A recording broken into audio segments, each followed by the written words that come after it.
Halo Serpihan, di video kali ini kita akan membahas beberapa elemen yang perlu diperhatikan ketika kita melakukan proofreading mandiri.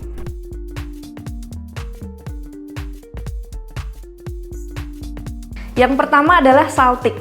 Apa sih SALTIK? SALTIK adalah singkatan dari salah tik alias typo.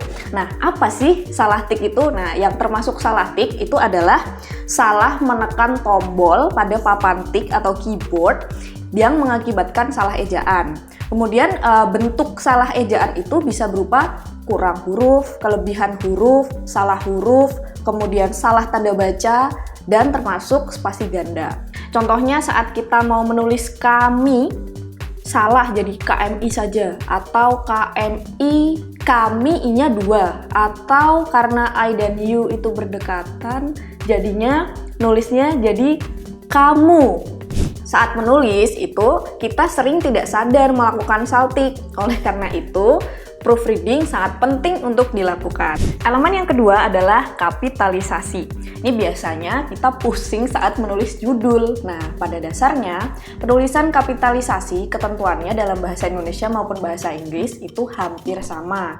Nah, contohnya nih dalam bahasa Indonesia, semua huruf pada awal kata untuk nomina dan verba itu harus kapital.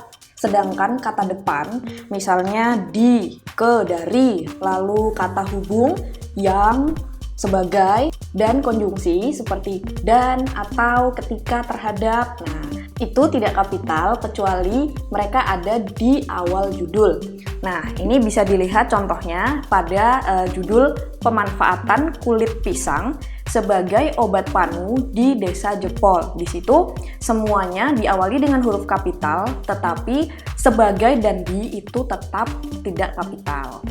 Ketentuan kapitalisasi dalam bahasa Inggris itu sebenarnya hampir mirip, hanya saja hal-hal yang perlu diperhatikan itu agak sedikit berbeda. Nah, penulisan verba dan nomina itu tetap diawali dengan huruf kapital, tetapi yang tidak kapital itu adalah artikel seperti a, an, the, kemudian preposition seperti on, in, of, with, by, dan conjunction seperti and, or, dan but. Artikel, preposition, dan conjunction itu tidak kapital kecuali mereka ada di awal kalimat. Nah, sedikit perbedaan adalah bahwa ada ketentuan tertentu dalam beberapa gaya penulisan dalam bahasa Inggris bahwa konjungsi atau preposisi yang lebih dari 4 huruf itu huruf pertamanya harus dibuat kapital, seperti kata through, between, among, about, termasuk juga conjunction yang berupa kombinasi seperti even though atau as though. Even dan as itu dibuat tidak kapital, sedangkan though awal hurufnya T itu tetap kapital.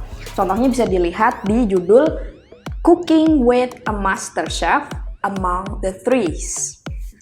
Elemen yang ketiga adalah tata bahasa. Apa sih tata bahasa? Itu kalau dalam bahasa Inggris adalah grammar. Nah, grammar atau tata bahasa adalah kumpulan kaidah atau aturan tentang struktur gramatikal bahasa.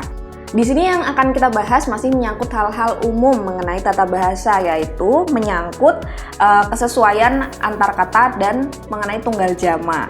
Nah, yang pertama mengenai kesesuaian antar kata. Nah, maksudnya apa sih kesesuaian antar kata? Nah, ini kalau dalam bahasa Inggris, beberapa kata tertentu itu mempunyai pasangan preposisi yang selalu sama atau cenderung tidak berubah.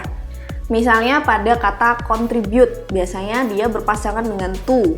Lalu responsible, biasanya dia berpasangan dengan for. Kemudian kata an increase atau decrease, itu lazimnya berpasangan dengan in. Bagaimana cara kita mengetahuinya? Nah, itu memang harus dihafalkan. Lalu bagaimana kalau tidak hafal? Nah, rajin-rajin cek kamus, teman-teman. Nanti ketika kita mencari kata contribute misalnya di kamus, akan kita lihat contoh-contoh yang ada di situ, dan dari situ kita bisa melihat contribute itu bisa berpasangan dengan preposisi apa saja dan dalam konteks apa saja, seperti itu. Dalam bahasa Indonesia, kesesuaian antar kata itu bisa kita hafalkan karena lebih mudah. Misalnya ketentuan penggunaan di dan pada, itu hanya contoh kecil saja ya. Itu bisa kita temukan formulanya. Misalnya bahwa di itu untuk menunjukkan lokasi atau posisi. Contohnya pada kalimat, saya membeli buku ini di Bandung. Sementara itu, penggunaan pada itu biasanya untuk menunjukkan waktu.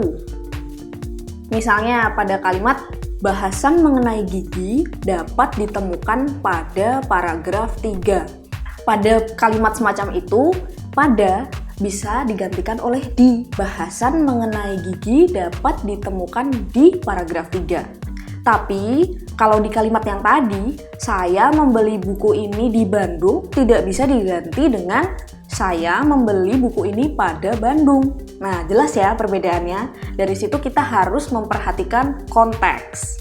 Selanjutnya, mengenai tunggal dan jamak. Nah, biasanya tunggal dan jamak ini menempel pada nomina, baik dalam bahasa Indonesia maupun dalam bahasa Inggris. Nah, kalau dalam bahasa Indonesia, perubahan tunggal ke jamak ditandai oleh pengulangan kata atau penggunaan kata-kata seperti banyak, beberapa, dan semacamnya. Tergantung pada konteksnya. Contohnya, gedung-gedung itu kosong.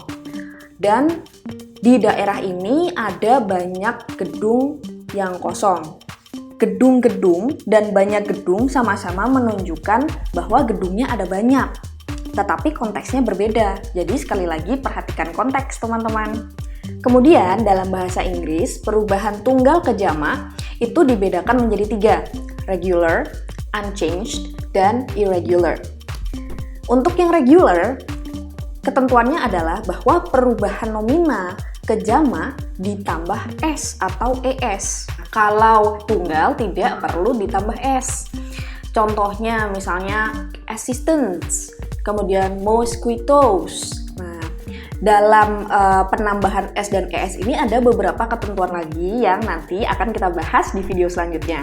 Selanjutnya, untuk perubahan tunggal ke jamak yang unchanged, itu maksudnya baik tunggal maupun jamak itu tidak dibedakan oleh apapun, alias tidak ada perubahan. Contohnya pada kata fish, shrimp, dan aircraft.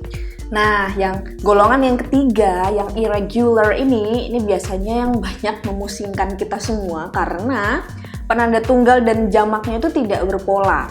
Contohnya pada kata woman menjadi women, datum menjadi data, crisis menjadi crisis, child menjadi children, dan person menjadi people.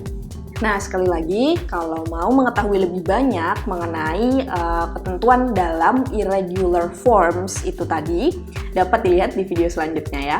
Elemen keempat adalah ragam bahasa. Nah, maksudnya apa sih ragam bahasa? Nah, maksudnya ragam bahasa di sini adalah bahwa penulisan ilmiah itu biasanya berbeda dengan penulisan non-fiksi populer, apalagi fiksi.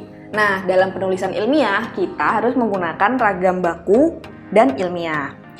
Kita tidak bisa menggunakan kata-kata slang seperti gak, gue, temen, cewek, dan sebagainya. Kita juga tidak bisa menggunakan kata-kata tidak baku seperti gender yang ditulis dengan J. Aslinya dia ditulis dengan G. Kemudian olahraga itu mestinya digabung, bukan dipisah. Kemudian aktivitas, F-nya di situ harus digantikan dengan V semestinya.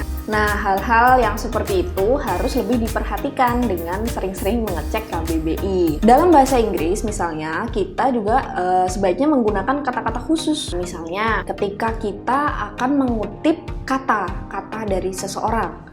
Franz berkata, alih-alih menggunakan berkata, kita bisa menggantinya dengan menyatakan, mengungkapkan, menyampaikan, mengusulkan, dan sebagainya. Itu dalam bahasa Indonesia. Kalau dalam bahasa Inggris, misalnya untuk menulis Franz says, kita bisa menggantikan kata says dengan kata-kata yang terdengar lebih ilmiah. Misalnya, states, remarks, conveys, proposes, suggests, dan argues atau semacamnya. Sedangkan untuk menampilkan tabel atau gambar, Kata show yang sering sekali kita gunakan itu bisa diganti dengan reveal, unravel, display, dan semacamnya. Itu dia beberapa elemen umum yang perlu kita perhatikan saat melakukan proofreading mandiri. Mulai praktekkan saat menulis ya kawan serpihan. Jika ada pertanyaan atau masukan, silakan mengisi di kolom komentar. Nantikan video-video selanjutnya mengenai tips melakukan proofreading mandiri maupun penulisan hanya di kanal YouTube Serpihan. Jangan lupa share, like, dan subscribe. Sampai jumpa!